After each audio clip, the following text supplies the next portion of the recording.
Boa noite a todos. Vocês não rezaram e eu voltei mais cedo. Foi isso que aconteceu.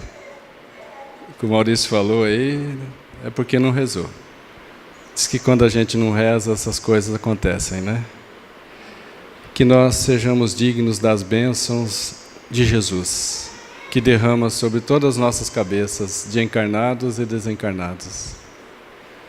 Nós já agradecemos antecipadamente a tolerância, a paciência e a concordância em conversarmos hoje. Não vim trazer a paz, mas a divisão. Jesus disse isso, está no Evangelho de Mateus e Lucas. Por isso esse capítulo chama-se Moral Estranha, porque as pessoas não interpretaram ou não quiseram interpretar, não compreenderam Jesus ou não quiseram compreender Jesus. Mas vamos ver. Isso está também no Novo Testamento, Lucas, Evangelho segundo Lucas, capítulo 12, e Evangelho segundo Mateus, capítulo 10. E mais facilmente, mais claro, aqui no Evangelho segundo o Espiritismo, capítulo 23. Moral estranha. E o item que nós vamos ver hoje é esse último aqui, ó. Não vim trazer a paz, mas a divisão. E hoje a gente encerra o capítulo 23. Veja, Jesus disse assim: não penseis que vim trazer a paz à terra. Não vim trazer a paz, e sim a espada, a divisão. Pois vim separar o homem de seu pai, a filha de sua mãe, e separar a nora da sogra, que não é tão difícil. E separar o homem, e o homem terá como inimigo, e o homem terá como inimigos aqueles de sua casa. Jesus, no Evangelho segundo Mateus, capítulo 10, versículos 34, 35 e 36. E agora?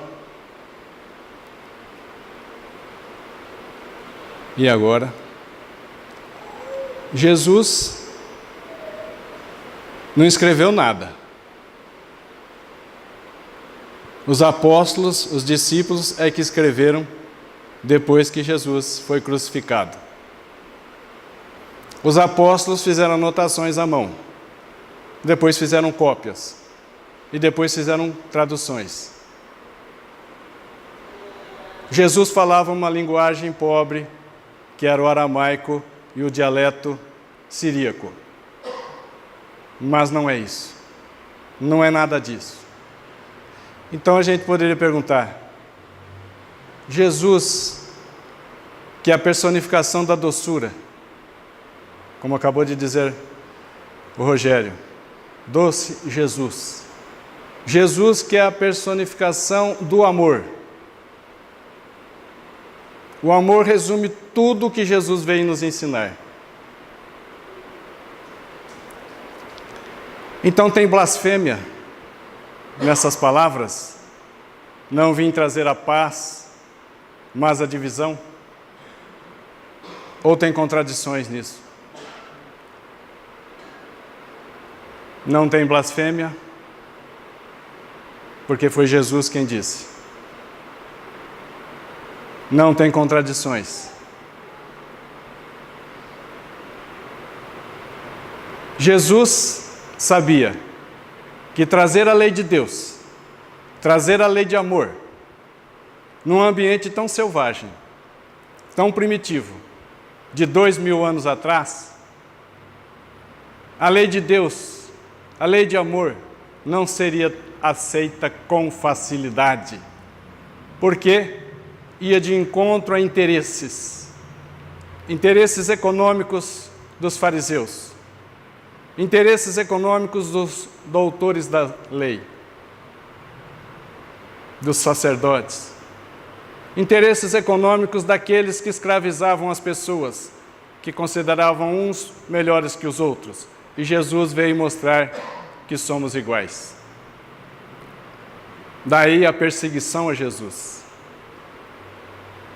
Então essas palavras não vêm trazer a paz, mas a divisão. Atesta a sabedoria enorme, grandiosa de Jesus. Porque ele sabia que trazer a lei de amor num ambiente tão selvagem, tão agressivo como era há 2000 anos, ia trazer confrontações, ia trazer disputas, ia trazer divisões. Aqueles que ficariam com a lei de Moisés e aqueles que ficariam com a revelação nova de Jesus. Percebem? Não que ele veio, não que ele premeditou trazer agitação, não.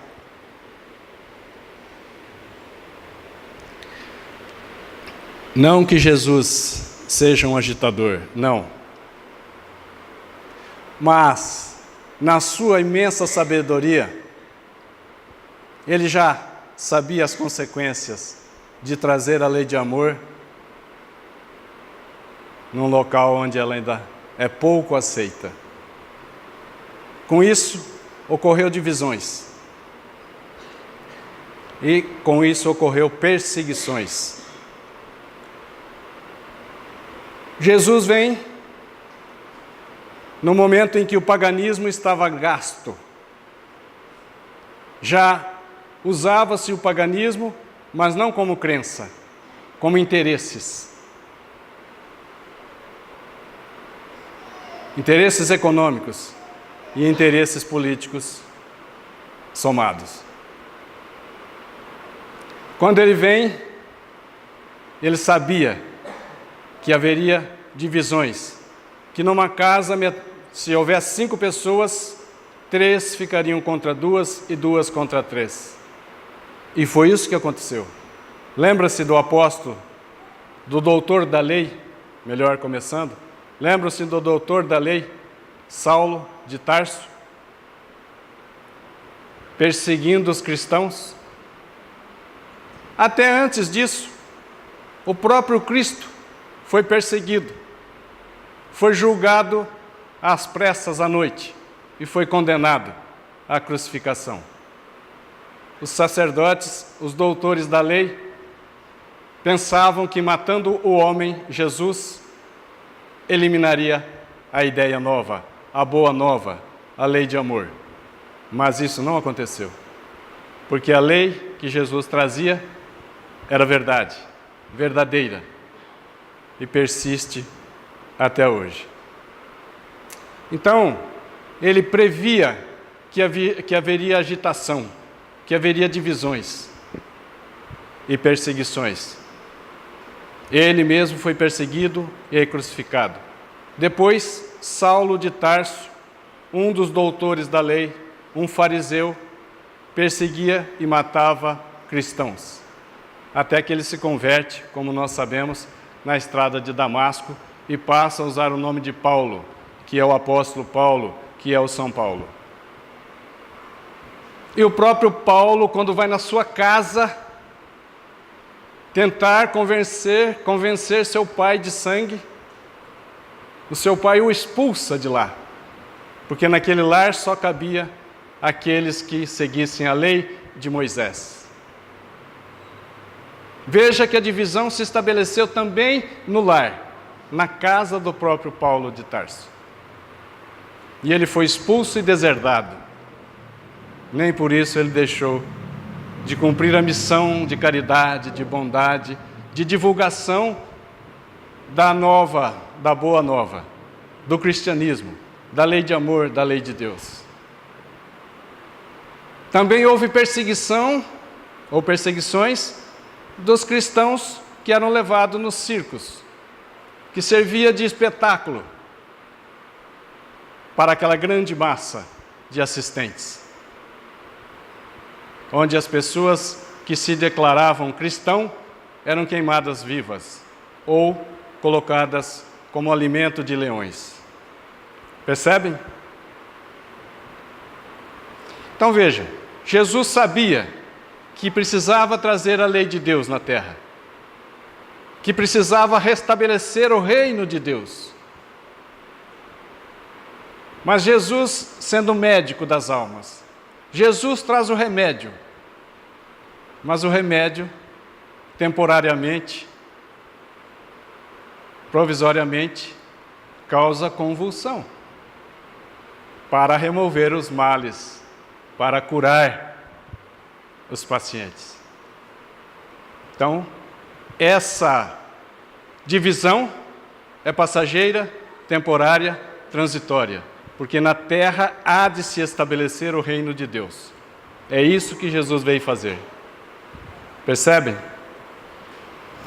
Então essa agitação, essa divisão, não vinha de Jesus, mas era consequência da inferioridade, da selvageria dos seres humanos daqueles dias.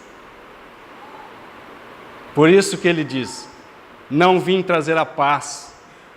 Inicialmente não é a paz, transitoriamente, momentaneamente não é a paz, é a agitação, até que a lei de Deus se estabeleça sobre a terra. Toda ideia nova encontra inevitavelmente oposição e resistência. Foi isso que aconteceu também com Jesus. As ideias novas, as revelações divinas, vêm do alto. Do alto, descendo, forma uma linha vertical. Revelação divina forma uma linha vertical. Os acomodados na terra estão numa linha horizontal. O que acontece com o encontro de uma linha vertical com uma linha horizontal? Forma-se uma cruz. É o Calvário. É o sacrifício daquele que traz a revelação nova. Por isso Cristo foi crucificado. A revelação que ele trazia era tão profunda na vertical e encontra os acomodados na lei de Moisés, tirando benefícios de uma lei que cuidava só do exterior, não cuidava da reforma íntima, não cuidava da evolução moral. Era o culto exterior. Então, a resistência à ideia nova é proporcional à importância dessa ideia nova e dos resultados previstos, pois, quanto maior for a ideia nova, tanto maior será o número de interesses ameaçados. Aqueles doutores da lei, os fariseus, os sacerdotes, os levitas, vendo o ensinamento do Cristo, perceberam que essa ideia nova ia de encontro aos seus interesses econômicos. Eles vendiam animais no templo para fazer sacrifícios. Ia de encontro aos interesses políticos desses que estavam acomodados. Por isso eles se revoltam, por isso a agitação, por isso a divisão.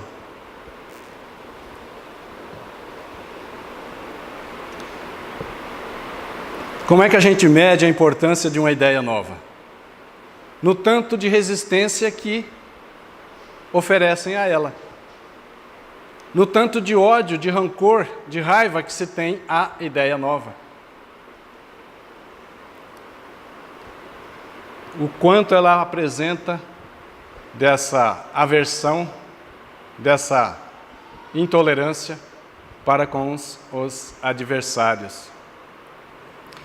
Então, o cristianismo, a doutrina de Jesus, a lei de Deus vinda através de Jesus, destruiria pelas bases, os abusos dos fariseus. Destruiria todo o abuso dos fariseus, desses doutores da lei, sacerdotes, levitas e tudo mais. O que Jesus ensinava ameaçava essa tranquilidade econômica e política desses fariseus. Então o cristianismo destruiria pelas bases os abusos dos fariseus, dos doutores da lei, dos escribas e dos sacerdotes de seu templo. Por isso fizeram Jesus morrer. Não foram os fariseus que mataram Jesus. Os fariseus fizeram com que Pilatos condenasse Jesus à morte. Eles foram ardilosos, eles foram covardes, até nisso. Eles fizeram de forma tal que Pilatos condena Jesus, e Pilatos também não condena Jesus, ele lava as mãos e diz e pede ao povo que escolha para libertar Barrabás ou Jesus. Libertem, o povo disse, libertem Barrabás. Quem vai ser crucificado? E o povo respondeu, Jesus. Então eles fizeram Jesus morrer. Acreditavam que matando o homem Jesus, matariam a ideia, mas a ideia sobreviveu, porque a ideia é verdadeira. É a lei de Deus. Mesmo Jesus, com mais 12 pescadores, 12 apóstolos, parece pouco, né? Mas a mão de Deus conduzindo eles. Por isso, venceu esses 2000 e tantos anos e está vivo até hoje todo esse ensinamento, porque é da lei de Deus. E veja, Jesus, que nasceu numa pequena vila da Judéia, né? Belém, criou-se em Nazaré, foi plantar a lei de Deus no centro do paganismo, em Roma. Era a Brasília de hoje, em todo o seu aspecto, em todos os seus aspectos. E em Lucas, Jesus diz assim, vim lançar fogo à terra. E o que mais desejo, senão que esse fogo se acenda?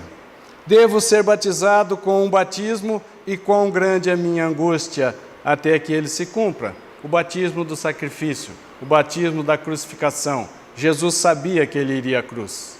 Claro, trazer amor num ambiente selvagem, vai à cruz.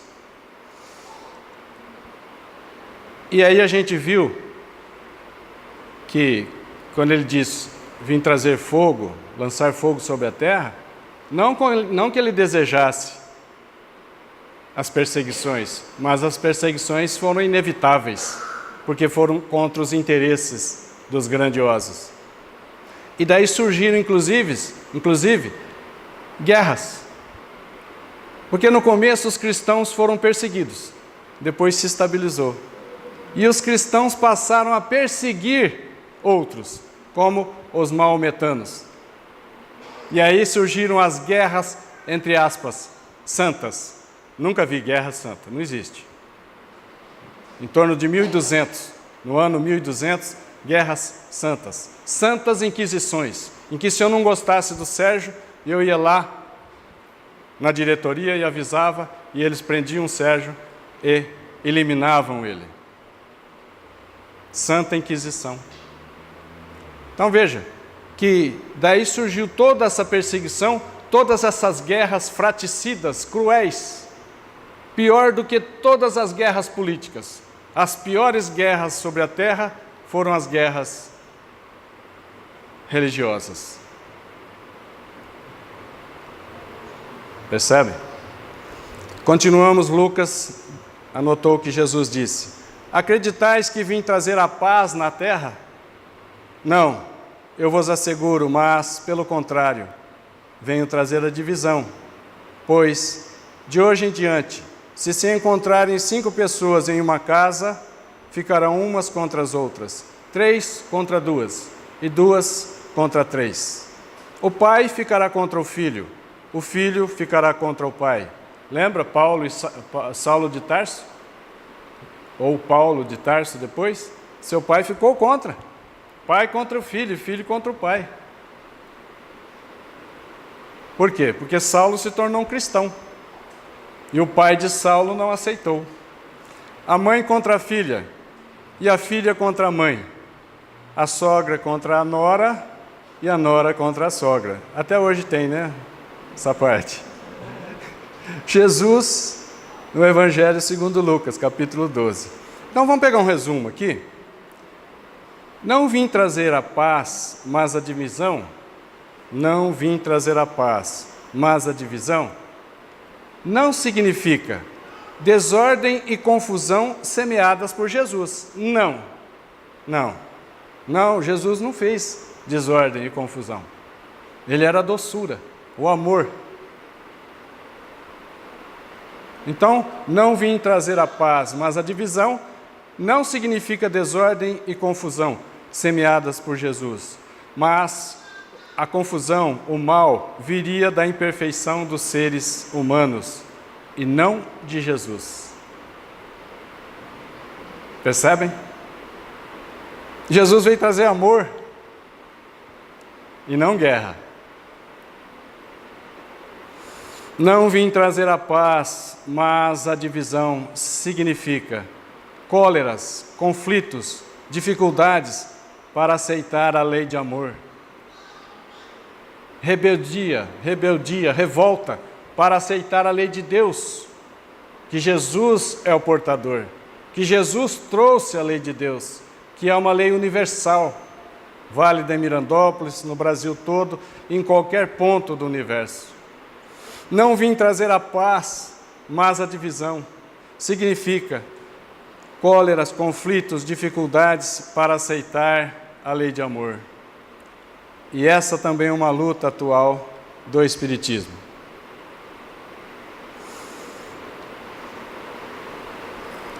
As perseguições ao cristianismo e as agitações contra o cristianismo geraram perseguições e guerras que duraram séculos, mas acabaram. A gente espera. A luta, a perseguição ao espiritismo deve durar alguns anos só. Já está mostrando que está acabando. As lutas dos cristãos primitivos era com a sua vida ao sacrifício. Nossa luta hoje é mais simples.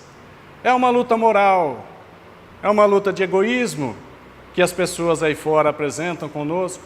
É uma luta às vezes só de preconceito para conosco. Mais preconceito e mais dificuldade passou o Chico Xavier. Há 80 anos atrás, 90 anos atrás, era mais difícil. As pessoas desta casa de oração também lembram que Mirandópolis, há 50 anos atrás, era mais difícil. Então, essas lutas que o cristianismo passou lá atrás foram maiores, foram sangrentas. As lutas do espiritismo são menores e estão acabando. Por quê?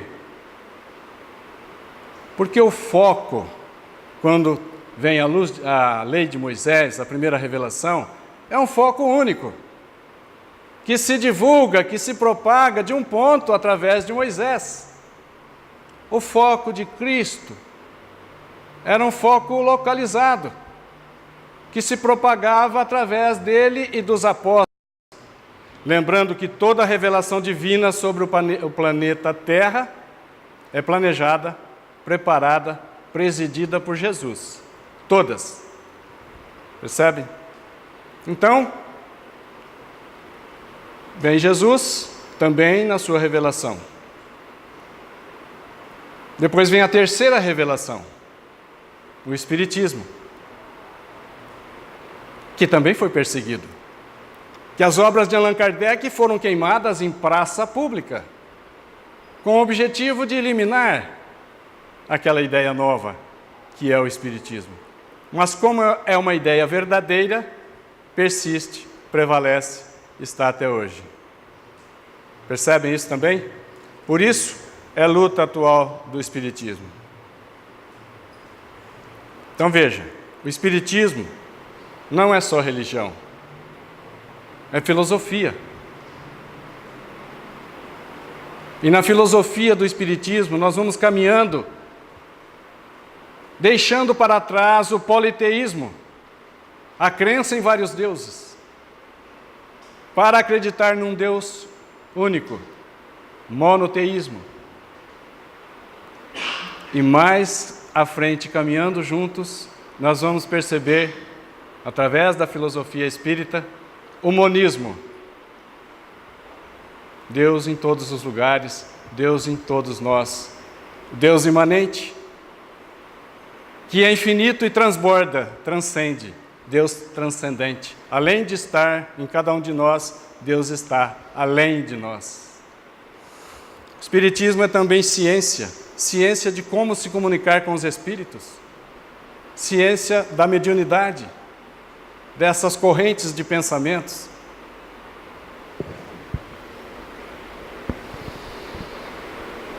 Por isso que as lutas do Espiritismo serão de poucos anos, como estávamos comentando.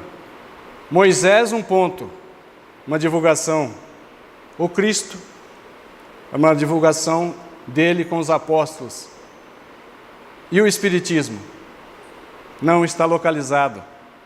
É a divulgação dos espíritos, que até hoje, os espíritos superiores, os espíritos de luz, se comunicam em todos os pontos da Terra. Então está acontecendo simultaneamente essa evolução do Espiritismo, de forma tal que calado, quieto, no silêncio, a luz do conhecimento está sendo espalhada por todos os pontos, simultaneamente sobre a Terra. Por isso que essa verdade vai chegar mais rápida. E conheça a verdade, não é isso?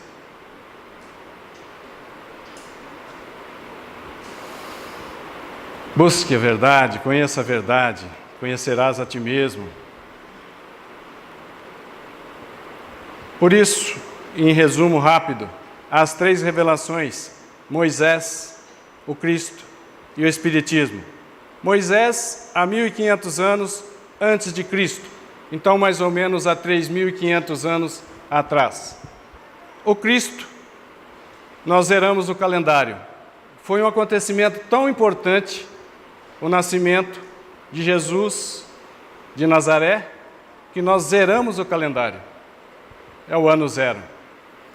E o Espiritismo, através do Livro dos Espíritos, é lançado essa luz ao mundo em 1857. Obra dos espíritos superiores, de uma pleiade, de um conjunto de espíritos chamados Espírito da Verdade. Presidido, programado por Jesus. E Jesus já havia anunciado isso. Quando Jesus estava por partir, estava para ser crucificado, ele deixa uma mensagem para os apóstolos ficarem consolados. Eu me vou, mas vou preparar o lugar para cada um de vocês, para cada um de nós. Quando eu tiver preparado o lugar, eu voltarei para buscá-los, cada um de vocês, para levar comigo, para que, onde eu estiver, vós estejais também. E ele disse mais: se me amais, Jesus disse aos apóstolos, olha que conforto, se me amais, guardai os meus ensinamentos, e eu rogarei ao Pai, e Ele vos enviará outro Consolador. Outro Consolador. Jesus já sabia que Ele era o Consolador. Então, se me amais, guardai os meus mandamentos, e eu rogarei ao Pai, e Ele vos enviará outro Consolador, que o mundo ainda não podia conhecer, mas vós o conhecereis, porque estará convosco eternamente, o Espírito de verdade. Percebem? E o Espiritismo vem cumprindo todas essas promessas do Cristo, revelando o que foi passado por parábolas, deixando claro aquilo que Jesus não podia explicar naqueles dias. O Espiritismo traz, escancara, deixa de forma clara a lei de Deus. E nós não temos mais desculpas. Não conheço a lei de Deus. Porque acima de tudo a lei de Deus está escrita em nossas consciências. Questão 621 do Livro dos Espíritos. Percebem?